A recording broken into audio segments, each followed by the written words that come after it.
ito, akala mo dati is okay na yung keypad na ginagamit mo para sa mga for baby mo. Pero after ilang oras, hindi pala. Amoy na amoy mo yung amoy pangke. Same tayo mga ne. Kasi dati, ganun din ako. Pero nag-game changer talaga simula nung nakilala ko tong gawang casual pet na picturing pad na bamboo charcoal na siya.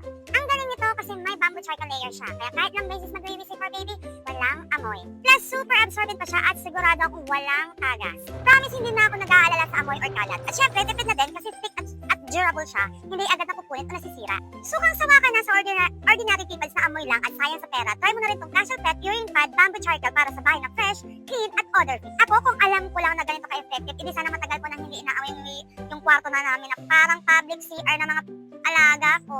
For parents, ano pa inaantay nyo? I-add to cart, i-check out ang pit urine pad na bamboo charcoal ng gawang casual pet. Available na po sa TikTok shop ko. See ya! Bye! Nasa baba